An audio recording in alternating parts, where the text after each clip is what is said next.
Om Swastiastu. Assalamualaikum warahmatullahi wabarakatuh. Salam sejahtera bagi kita semua dan salam harum.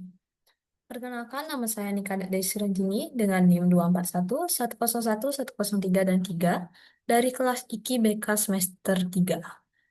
Jadi, di sini saya akan membuat video untuk menyelesaikan tugas pada mata kuliah Statistik Inferensial yang diampu oleh Bapak Iwayan Eka Paramata MPD. Sebelumnya, izinkan saya share screen terlebih dahulu.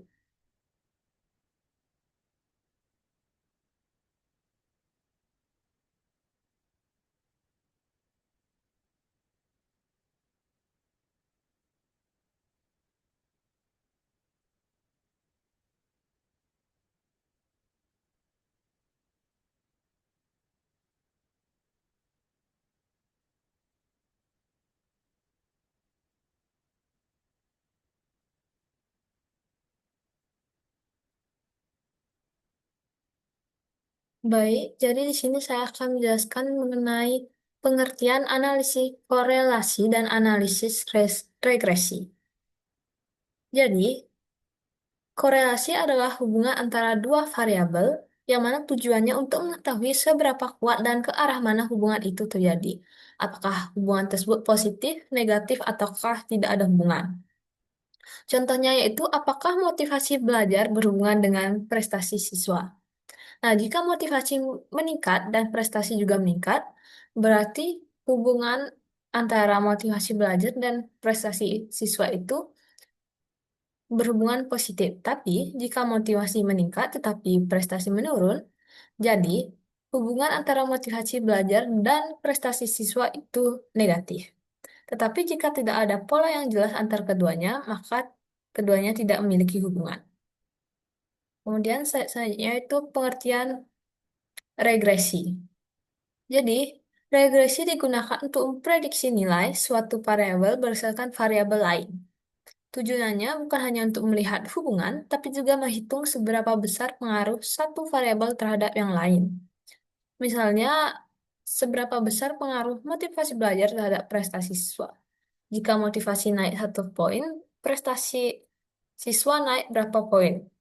Nah, jadi regresi bisa menghasilkan persamaan prediksi seperti prestasi sebenarnya 40 poin plus 2 dikali motivasi. Artinya, jika motivasi naik 1 poin, prestasi diprediksi naik 2 poin. Selanjutnya, saya akan menjelaskan mengenai perbedaan korelasi dan regresi. Di layar terlihat aspek pada aspek tujuan, korelasi lebih mengetahui arah dan kekuatan hubungan antar variabel. Sementara regresi lebih mengetahui pengaruh dan memprediksi satu variabel dari variabel lain. Kemudian, pada aspek arah hubungan, korelasi berhubungan dua arah. Artinya tidak tahu mana sebab dan akibatnya. Tetapi, sedangkan di sisi lain, regresi memiliki hubungan satu arah, yaitu ada variabel bebas, penyebab, dan variabel terikat dan akibatnya. Kemudian pada aspek prediksi, korelasi tidak bisa memprediksi nilai, sedangkan regresi bisa memprediksi nilai. Kemudian selanjutnya, kapan penggunaan korelasi dan regresi? Korelasi digunakan jika peneliti hanya ingin tahu apakah dua hal itu saling berhubungan. Contohnya yaitu apakah ada hubungan antara motivasi belajar dan prestasi siswa. Seperti itu. Sedangkan regresi digunakan jika peneliti ingin tahu apakah satu hal mempengaruhi hal lain atau ingin memprediksi nilai. Contohnya yaitu apakah motivasi belajar dapat memprediksi prestasi siswa. Selanjutnya, saya akan jelaskan terkait dengan contoh kasus. Sini terlihat contoh kasus siswanya A, B, C, D, E, kemudian ada motivasi dan prestasi belajar. Di seorang guru bimbingan dan konseling ingin mengetahui apakah motivasi belajar siswa berhubungan dengan prestasi belajar mereka, dan apakah motivasi tersebut dapat digunakan untuk memprediksi prestasi siswa. Kemudian, guru itu mengambil data dari 5 orang siswa seperti berikut ini.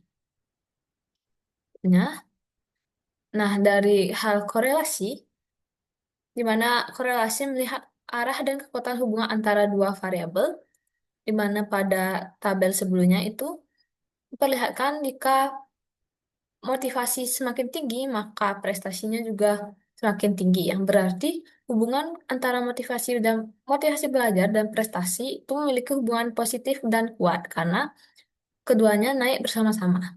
Tapi korelasi tidak menunjukkan sebab akibat, jadi kita belum tahu apakah motivasi menyebabkan prestasi atau sebaliknya. Jadi kesimpulan pada korelasi yaitu motivasi dan prestasi siswa memiliki hubungan yang kuat dan positif. Jika motivasi meningkat, prestasi juga cenderung meningkat. Kemudian pada regresi digunakan untuk melihat seberapa besar pengaruh motivasi terhadap prestasi dan juga untuk memprediksi nilai prestasi. Setiap kenaikan 2 poin motivasi, prestasi naik sekitar 10 poin. Ini ini 2, ini 60, sementara ini 4, ini 70. Itu artinya jika motivasi naik 1 poin, prestasi naik 5 poin. Maka polanya bisa digambarkan dengan perkiraan prestasi sama dengan 50 ditambah 50 dikali motivasi.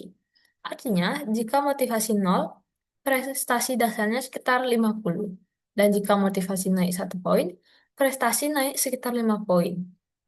Jadi, kesimpulannya, regresi menunjukkan bahwa motivasi berpengaruh positif terhadap prestasi dan dapat digunakan untuk memprediksi nilai prestasi siswa berdasarkan tingkat motivasinya. Baik, demikianlah penjelasan saya terkait dengan pengertian korelasi dan regresi. Di sini saya akan membacakan kesimpulannya. Jadi, korelasi dan regresi sama-sama digunakan untuk menganalisis hubungan antara dua variabel, tetapi memiliki tujuan yang berbeda. Korelasi menunjukkan arah dan kekuatan hubungan tanpa menjelaskan mana variabel yang memengaruhi, sementara regresi digunakan untuk mengetahui seberapa besar pengaruh suatu variabel terhadap variabel lain, serta memprediksi nilai yang mungkin terjadi.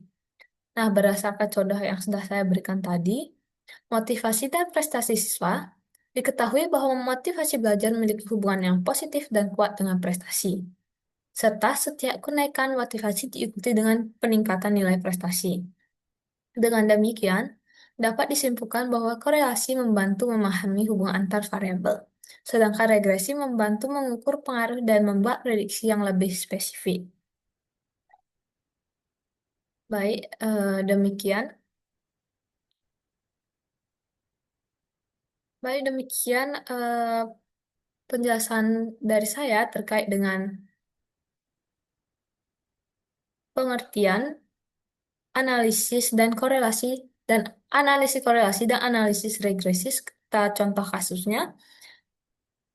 Demikian yang bisa saya sampaikan pada video saya kali ini. Saya ucapkan terima kasih dan saya tutup dengan Om Santi Santi Santi Om. Wassalamualaikum warahmatullahi wabarakatuh.